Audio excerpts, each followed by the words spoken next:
geste qu'on fait collectivement et le geste individuel. Alors, après, mais ça pose encore d'autres questions. C'est-à-dire, finalement, est-ce que c'est mieux d'avoir un geste individuel, individualisé, ou est-ce que c'est mieux un geste collectif? Pour la santé, on a tendance à penser, surtout en chaîne de montage, que c'est mieux que ce soit collectif, parce que du coup, il y a comme ça un rythme à trouver entre ses collègues, ça évite de se faire mal, finalement. Donc il y a ces questions-là, il y a l'échauffement, il y a est-ce qu'on fait un geste collectif, est-ce qu'on exploite des gestes collectivement, ça peut être la solution. Mais il n'y a pas de... Si tu veux, Mélanie, il n'y a pas de réponse toute faite, en fait. C'est pas parce que la personne se sente bien en faisant ce geste-là qu'elle ne va pas se faire mal. Et par contre, moi, je ne vais pas l'obliger à dire tu fais ce geste-là, parce que ça risque, au contraire, de lui faire beaucoup plus mal que ce qu'elle fait actuellement.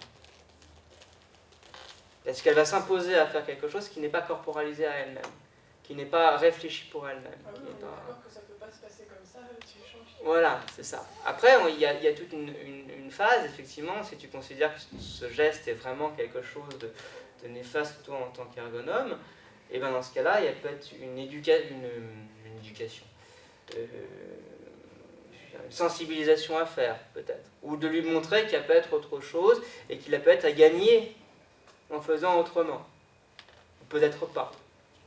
Mais voilà, c'est le... Oui, ce qui revient quand même à penser qu'il y a de bons ou de mauvais gestes en fonction de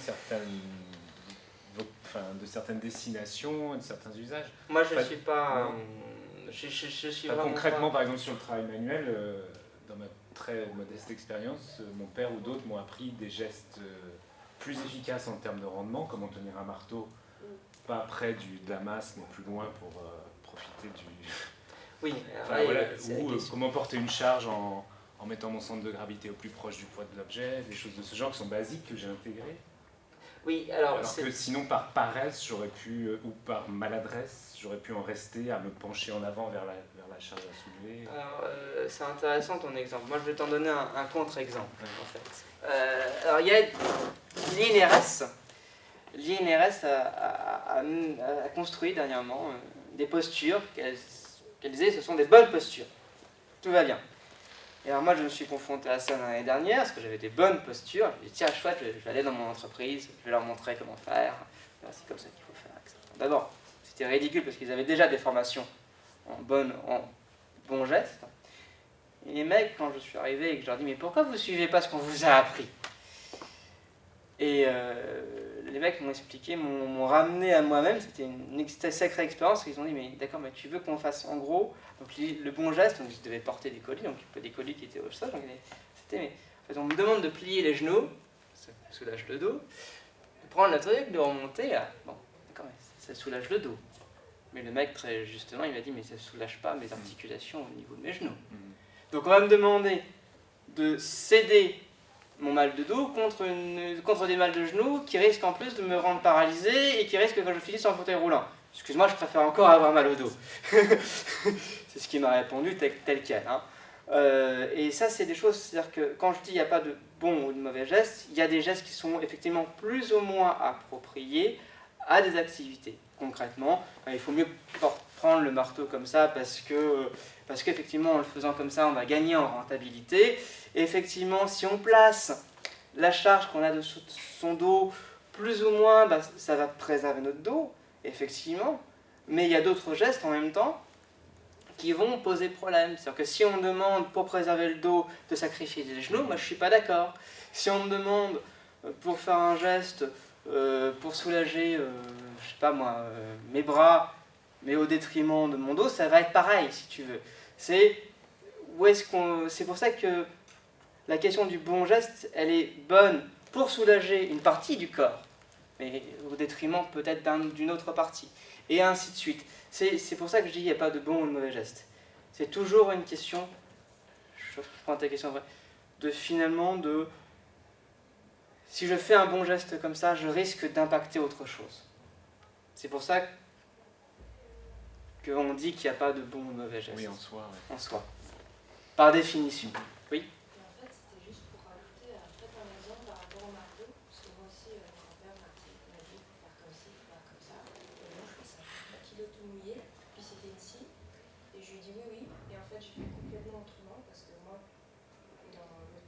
il me donnait, je ne pouvais pas l'appliquer. Donc j'ai fait autrement, et j'ai fait ce que je voulais, comme je voulais. Oui, ça dépend aussi de la corpulence de la personne. Ah oui. Ça dépend concrètement énormément de... Tu plantes comment les clous? Avec la scie. Bon, les clous en général avec un marteau, même si il m'est arrivé de faire des catacrèses de chaussures à talons. Puis la scie, bon, avec les deux mains. Et pardon, on va devoir. Oui, de toute façon, j'ai fini. Je pense juste par rapport à J'ai l'abondance, terminé. il y a dans l'exemple de comment je corrige quelqu'un pour soulever sa charge, pas, il y a une masse de questions très diverses. L'une de ces questions, c'est comment on transmet, c'est-à-dire l'ergonome ou le père, etc., qui dit fais comme ça. On est bien placé en danse pour savoir que ces modes de transmission-là ne permettent pas forcément de réaliser le geste qui est demandé. Ça, c'est une première chose. La deuxième chose, c'est à partir de quels critères d'analyse je dis que ce geste-là va produire un mal de dos, etc. Et là, il me semble que nous, c'est un peu le corps, une grosse partie du corps des études qu'on fait dans le département, c'est comment on fait une lecture du geste fine qui est à la fois qui répond à un certain nombre de modèles sur voilà, sur les forces, etc. Et aussi une lecture singulière, que cette lecture singulière, elle dépend de la personne qui bouge, c'est-à-dire que le même geste fera mal au dos à l'un et mal au dos à l'autre et mal au part au troisième. Et que ça, c'est pas à cause du geste, parce que justement, c'est pas le même geste, précisément. C'est peut-être la même biomécanique apparemment, mais c'est pas le même geste. Et puis ça dépend aussi de celui qui regarde, de comment il regarde. Et donc de la subjectivité aussi de celui qui regarde. Je pense à ça parce qu'on a eu ici même, il y a quelques années, une rencontre avec une équipe en clinique de l'activité, et c'était assez incroyable parce qu'on s'est rendu compte que sur la lecture sur une vidéo, on avait des lectures radicalement opposées sur ce qui était le... Enfin voilà, en gros, pour eux, c'était très clair que celle qui était la plus en difficulté dans les nanas qui bossaient à la chaîne, c'était celle que nous, on considérait comme étant, de façon certaine, celle qui avait une organisation la moins pathogène. Nos critères de lecture étaient radicalement différents. C'est-à-dire que les critères de lecture des collègues d'activité, c'était vraiment elle va trop vite, c'était celle qui allait le plus vite. Elle va trop vite, et donc à terme elle va se fatiguer, elle est jeune, par contre regardez celles qui sont plus âgées, elles ralentissent. Pourquoi elles ralentissent? Parce qu'elles sont déjà blessées pour soi, et qu'elles ne sont pas obsédées. Voilà. Nous, on voyait qu'en termes d'analyse du geste, celle qui allait le plus vite, c'était aussi celle qui avait le plus de diversité dans l'organisation, la capacité de gérer le plus d'activités en même temps, c'est-à-dire qu'elle travaillait, mais en même temps elle discutait. Voilà. Donc derrière ça, mis à part le fait qu'il est clair et qu'on avait raison, il y avait vraiment derrière des grilles de lecture qui étaient radicalement différentes. Et donc voilà, le bon geste ou le mauvais geste, il existe ou il n'existe pas, mais de toute façon, il dépend de la grille de lecture qu'on vient voir. Oui, voilà, c'est ça. C'est pour ça que c'est tellement subjectif en fait que nous on ne le prend pas en compte. On préfère comprendre finalement le geste de la personne qu'on va regarder, qu'on va analyser, pour en sortir toutes les forces, voir comment on peut améliorer. En ergonomie, en fait, on dit qu'il n'y a pas un mauvais geste parce que quand on arrive sur l'entreprise, dans le rescrit, ils nous disent qu'il faut parler de bons gestes. Alors, on est obligé de dire, tiens, on ne pas de mauvais bons gestes, c'est qu'ils font un geste par rapport à à ce qu'ils ont besoin, à ce qu'on leur propose, machin. Et c'est très intéressant ce que vous avez souligné sur effectivement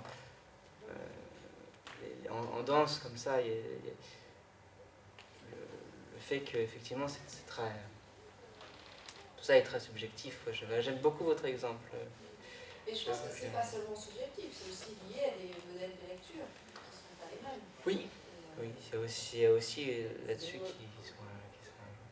Oui, le modèle, c'est des projets aussi. Vous regardez les gestes avec un projet particulier. Oui. en tant qu'ergonome. Du coup, fait que c'est là où pour moi, c'est là où c'est pas bien clair. Donc qu'est-ce que vous venez aider? Est-ce que vous venez vraiment aider l'épanouissement des travailleurs, ou est-ce que vous venez aider au final quand même les entreprises? Alors on a les... Parce que effectivement la souffrance au travail, finalement, vous n'êtes pas l'entreprise non plus, donc c'est un... Enfin voilà, mais après c'est une question compliquée, mais ça touche au... Qu'est-ce qu'on vient chercher dans l'apport au geste qu'on va amener en tant qu'ergonome, qui pour moi est pas... Sachant que moi, je suis rémunérée par l'entreprise. Oui, donc j'imagine qu'il y a aussi... On a les deux casquettes en fait. Pour répondre à ta question, on a les deux casquettes. Techniquement, une définition de l'ergonomie, c'est l'amélioration de la santé, des conditions de travail et du système en général, y compris la productivité. Donc pour nous, on a les deux casquettes, deux aspects. On a l'amélioration des santé et conditions de travail, mais on a également l'amélioration de la productivité et de la production. On a les deux. Et c'est très, très compliqué de mettre les deux en relation. Mais effectivement, c'est la casquette qu'on se prend. Et des fois, on se bataille intérieurement. Est-ce qu'on doit privilégier la santé? Est-ce qu'on doit privilégier la production? Est-ce qu'on veut mettre les deux en avant? Des fois, il y a des interventions qui sont strictement impossibles pour ces questions-là. Il y a des interventions sur le terrain qu'on est obligé d'abandonner, de négliger pour ça. Voilà.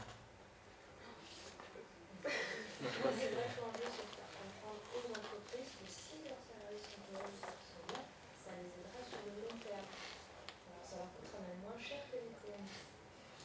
Voilà. Bien, on va devoir s'arrêter parce qu'on est là pour là. Donc, merci beaucoup. Merci. J'espère que ça vous a plu. On est assez bien dans notre contexte.